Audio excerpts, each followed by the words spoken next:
विजय तिलक, विजय तिलक, विजय तिलक, विजय तिलक, विजय तिलक, विजय तिलक। UP में आज 61 सीटों पर वोटिंग हो रही है। हर एक छोटी से लेकर बड़ी जानकारी एबीपी गंगा आपको लगातार दे रहा है। फील्ड से हमारे रिपोर्टर जुड़े हैं तो अलग अलग स्टूडियो से मेरी सहयोगी जुड़ी हुई हैं, जहां डेटा सेंटर से दीपा है और ब्रेकिंग सेंटर से गुंजन हमारे साथ हैं। सीधा आपको फील्ड पर लिए चलेंगे। अमित शाह संबोधित कर रहे हैं बलिया के बासडी में। शासन नहीं होगा। मित्रों, मैं बताने आया, ये इतनी भी जो चूचू कर रहे हैं ना, मानकर चलना ये अंतिम चुनाव है, अंतिम चुनाव। इस बार बलिया वाले बल्लेबाजों ने अपना कमाल दिखाना है। भाई मुझे बताओ, 2014 में भाजपा को जिताया या नहीं जिताया? 17 में बलिया जिले में जिताया या नहीं जिताया? 19 में हमारे सांसद को जिताया या नहीं जिताया? अब 3 बार जिता है। अखिलेश फुलटॉस गेंद डालते, वीक गेंदबाज, वीक फुलटॉस गेंद बाजते बलिया के बांसुरी के बल्लेबाजों। फुलटॉस गेंद मिले तो चौका लगाना चाहिए या नहीं लगाना चाहिए? तो लगाओगे इस बार विजय का चौका? पक्का? भारतीय जनता पार्टी को जिताओगे? बहन केतकी सिंह को प्रचंड बहुमत से जिताओगे?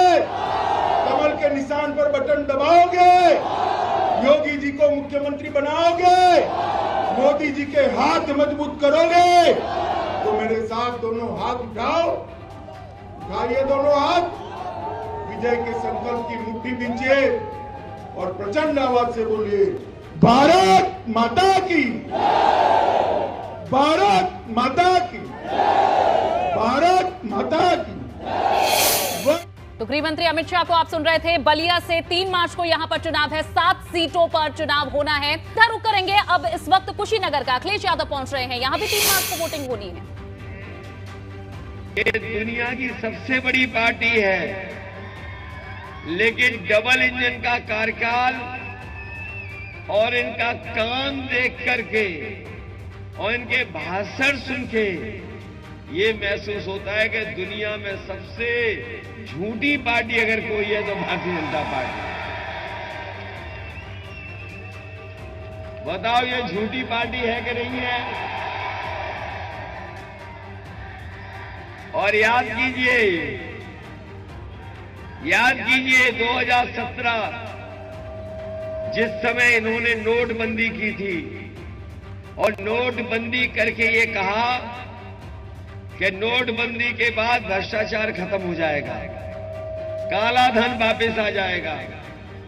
हम जानना चाहते हैं कि कितना भ्रष्टाचार खत्म हो गया इनकी सरकार में। याद कीजिए इन्होंने कहा कि सरकार बन जाएगी तो हम किसानों की आय दोगुनी कर देंगे। हमारे किसान भाइयों बताओ, ये गन्ना पैदा करते हैं, जब चीनी मिलों में जाते हैं तो कई बार इनका भुगतान नहीं होता, बहुत दिनों इंतजार करना पड़ता है। और धान की फसल आई होगी तो बताओ, किसी भी खरीद केंद्र पर आपका धान खरीदा गया हो तो बता दो आप। बताओ धान की लूट हुई कि नहीं हुई? और जब खाद लेने गए होंगे तो बताओ खाद मिली आपको? न डीएपी दे पाई, न डीएपी दे पाई ये सरकार। और याद कीजिए जिस तरीके से आजादी के समय पर रात के 12 बजे जश्न हुआ था आजादी का, उसी तरीके से जीएसटी को लागू करने का जश्न मनाया गया। मैं अपने व्यापारियों से जानना चाहता हूं, मैं अपने किसानों से जानना चाहता हूं, मैं अपने छोटे बड़े कारोबार करने वालों से जानना चाहता हूं, जीएसटी लागू होने के बाद बताओ आपका व्यापार बढ़ गया, आपका रोजगार बढ़ गया या व्यापार कारोबार और बढ़ा? बताओ बर्बाद हो गया कि नहीं बर्बाद हो गया? इसलिए मैं कहना चाहता हूं, ये बीजेपी के नेताओं के अगर भाषण सुनोगे तो इनके जो छोटे नेता हैं थोड़ी हाइट कम कर दी मैंने, छोटे नेता हैं, वो छोटा झूठ बोल रहे हैं, और जो बड़े नेता हैं वो बड़ा झूठ बोल रहे हैं, और जो सबसे बड़े नेता हैं वो सबसे बड़ा झूठ बोल रहे हैं कि नहीं बोल रहे हैं? बताओ, झूठ बोलते हैं कि नहीं बोलते हैं?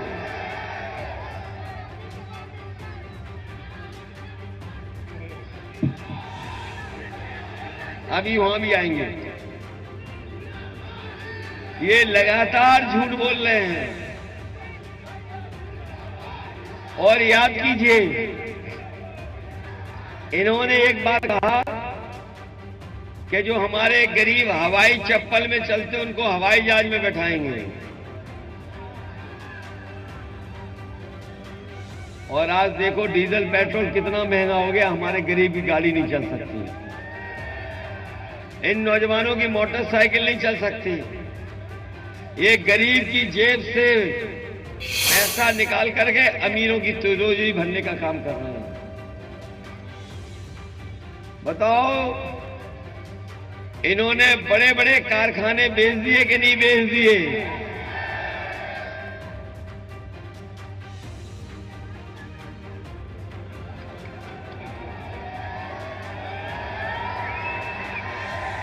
ये हमारे नौजवान ठीक कह रहे हैं।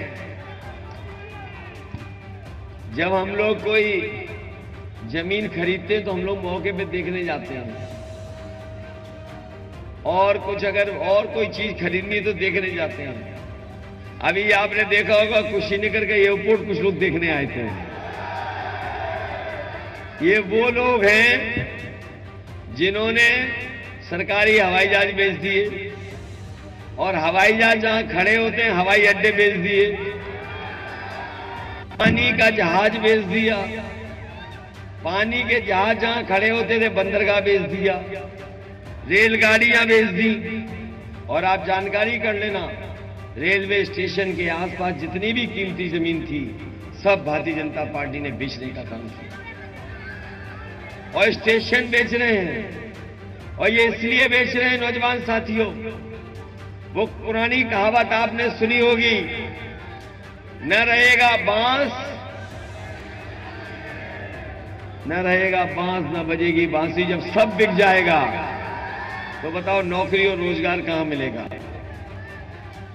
ये इसलिए बेच रहे हैं क्योंकि इन्हें नौकरी और रोजगार न देना पड़े।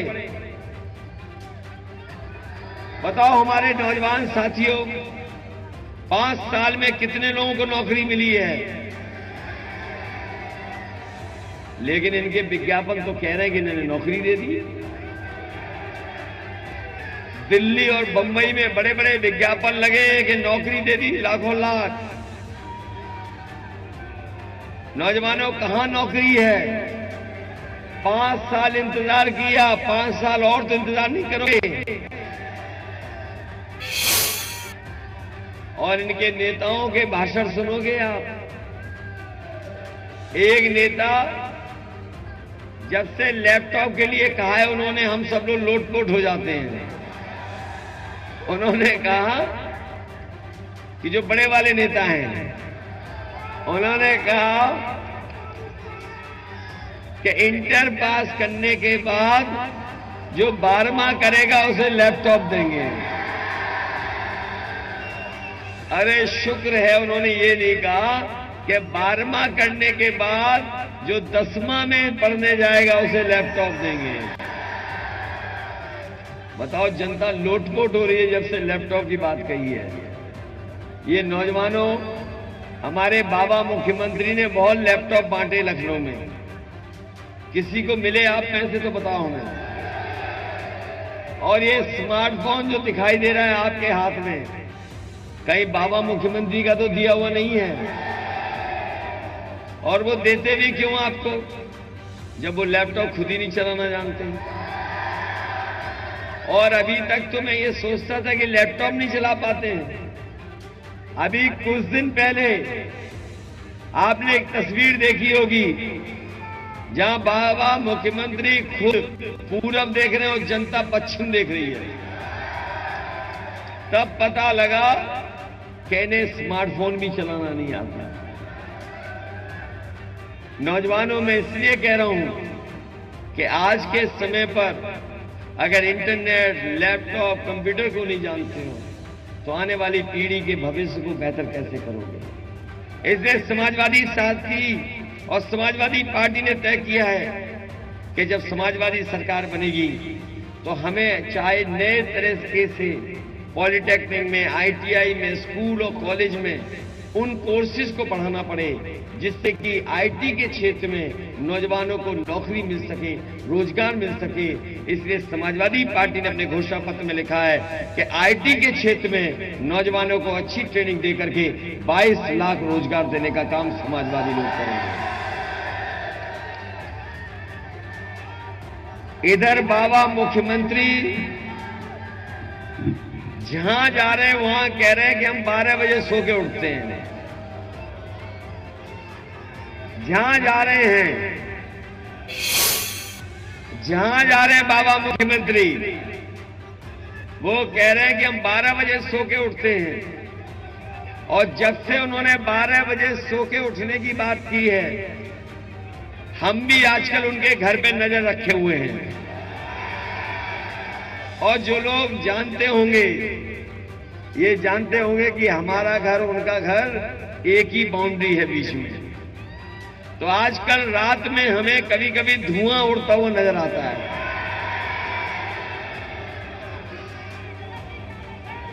और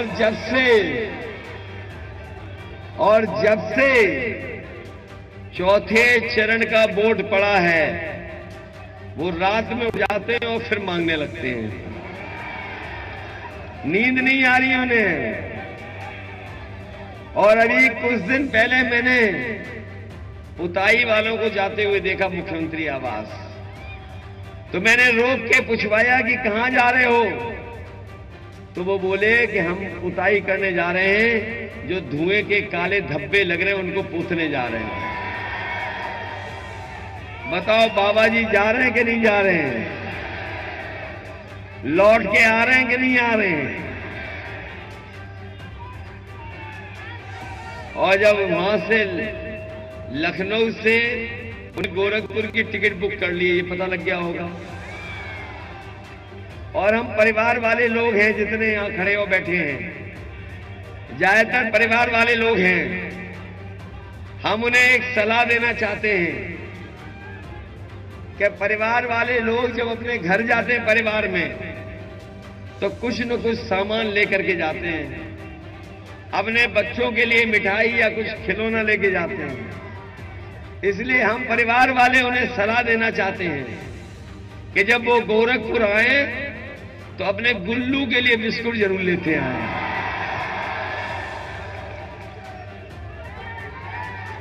और अगर नहीं आए गुल्लू के लिए बिस्कुट लेके तो आज मैं गोरखपुर जा रहा हूं, कुछ बिस्कुट के पैकेट खरीद करके हम दे आएंगे उन्हें। ये बीजेपी वाले कभी कभी हम लोगों को ABCD सिखाते हैं। ABCD सिखा रहे हैं आजकल कि A फॉर ये, B फॉर ये, N फॉर ये, Z फॉर ये। तो हम उन्हें भी सिखाना चाहते हैं। हम लोग उन्हें हिंदी में सिखाना चाहते हैं और उन्हें कहना चाहते हैं कि काका गए हैं तो बाबा भी जाएंगे। और काका का मतलब है काले कानून। बताओ काले कानून चले गए कि नहीं चले गए? हमारे किसानों को आंदोलन करना पड़ा, धरना देना पड़ा, सर्दी, गर्मी, बरसात, बीमारी सबका सामना किया, लेकिन हमारे किसान पीछे नहीं हटे। बाद में सरकार को पीछे हटना पड़ा। इनकी जिद की वजह से, इनके अहंकार की वजह से 700 किसान हमारे शहीद हो गए। 700 किसान शहीद हुए हैं। इस बार मैं जानता हूं हमारा किसान इन्हें माफ करने वाला नहीं है। जब वोट डालेगा तो इन्हें साफ करने का काम करेगा। अभी इधर आप खबरें पढ़ रहे होंगे कि इनके भाजपा के प्रत्याशी जाकर के जनता से माफी मांग रहे हैं। कुछ लोग दंडवत होकर के माफी मांग रहे हैं। कुछ लोग कान पकड़ करके उठक बैठक लगा के माफी मांग रहे हैं। और अभी अभी एक खबर आई है कि भाजपा का एक प्रत्याशी तेल लगा करके माफी मांग रहा है। हम भाजपा के लोगों से कहना चाहते हैं, चाहे तुम तेल लगा लो, चाहे चंपी कर देना, लेकिन ये जनता तुम्हें माफ करने वाली नहीं है, क्योंकि तुमने 700 किसानों की जान ली है। और अगर तुम्हारे प्रत्याशी कान पकड़ करके 700 बार भी उठक बैठक लगाएंगे, तब भी हमारा किसान और नौजवान आपको माफ करने वाला नहीं है। इसलिए आपसे हम निवेदन करने आए हैं और अपील करने आए हैं। ये चुनाव आपके भविष्य का चुनाव है। ये चुनाव बदहाली से खुशहाली की तरफ ले जाने का चुनाव है। ये चुनाव लोकतंत्र को बचाने का है और वही ये चुनाव संविधान को बचाने का है। इसलिए हम आपसे निवेदन करना चाहते हैं, ये चुनाव आप अपने भविष्य से जोड़ करके चुनाव समझना, क्योंकि इस बार ये सत्ता में आ गए तो हो सकता है संविधान को भी बदल दें। नई लोकसभा तो बना ही रहे हैं, पता नहीं नया रूप क्या हो। इसलिए हम आपसे साइकिल के पक्ष में वोट मांगने आए हैं। ये हमारे नौजवान जो बीएड टेट वाले हैं, पिछले 5 साल से इंतजार कर रहे हैं, इनको समायोजित नहीं किया, इनको नौकरी नहीं दी। ये हमारे शिक्षा मित्र वाले भी बैठे होंगे, एक आध शिक्षा मित्रों की पहले मदद की थी समाजवादियों ने और बाद में बीजेपी के लोगों ने इन्हें धोखा दिया। जहां से इन्होंने शुरू किया वहीं पर पहुंचा दिया। हमारे बीपीएड वाले भी ये नौजवान जो सुप्रीम कोर्ट तक नौकरी और रोजगार के लिए लड़े थे, लेकिन इस सरकार ने उनकी सुनने की काम नहीं किया। ये हमारे अनुदेशक है, न जाने कितने दिनों से नियमितीकरण की मांग कर रहे हैं, इनकी सरकार ने नहीं सुनवाई की। ये आउटसोर्स को लेकर के तमाम लोगों को उनको नौकरी दे करके उनको एक्सप्लॉइट करने का काम कर रहे हैं। इसलिए हम अपने नौजवानों को भरोसा दिला के जा रहे हैं कि समाजवादी सरकार बनेगी तो बीएड और टेट वालों को समाहित करने का काम समाजवादी सरकार में होगा। शिक्षा मित्रों का सम्मान होगा, अनुदेशकों का नियमितीकरण होगा और वही जहां बीपीएड से लेकर के और शिक्षा विभाग में जो जगह खाली है, उन जगह को भरने का काम समाजवादी सरकार में होगा। आप जानते होंगे यहां जितने बैठे लोग हैं, बताओ 3 साल से हमारे बच्चों की पढ़ाई बर्बाद हो गई कि नहीं हो गई? और जानकारी कर लेना, 11 लाख सरकारी पद खाली हैं, लेकिन सरकार ने अभी तक नहीं भरे हैं। समाजवादी सरकार बनेगी, सबसे ज्यादा शिक्षा विभाग में पद खाली हैं, उन पदों को भर करके अपने नौजवानों को नौकरी और रोजगार देने का काम समाजवादी सरकार ने। ये जो गर्मी निकालने की बात कह रहे थे, ये जो गर्मी निकालने की बात कह रहे थे, सुना होगा जगह जगह कह रहे थे गर्मी निकाल देंगे। जाने दो बीजेपी वाले, जाने दो, जाने दो, रोकना मत। अरे रोक क्यों नहीं भाई, पुलिस वाले जाने दो। कभी कभार तो बीजेपी वाले आते हैं। देखो चले गए, ये चले गए कि नहीं चले गए? बाबा जी जा रहे हैं कि नहीं जा रहे?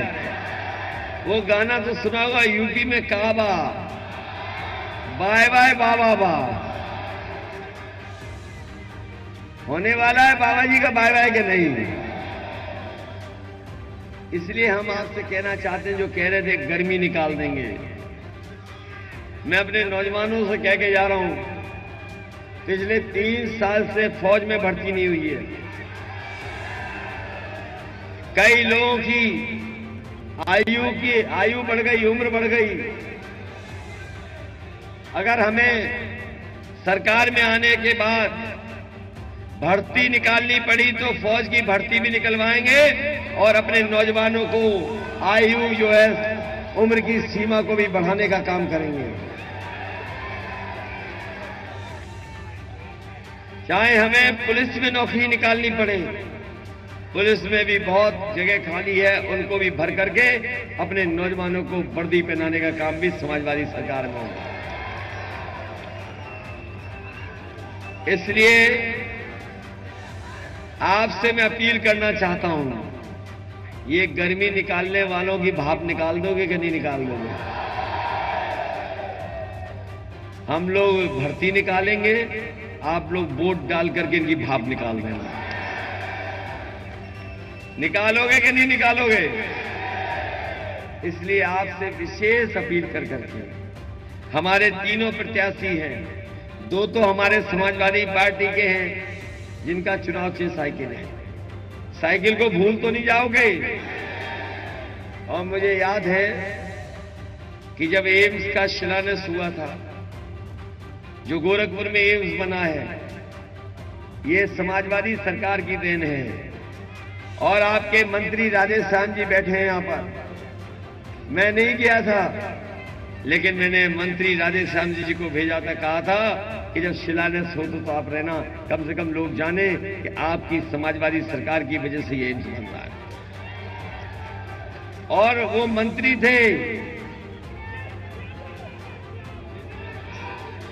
चिकित्सा शिक्षा के, उस समय यहां की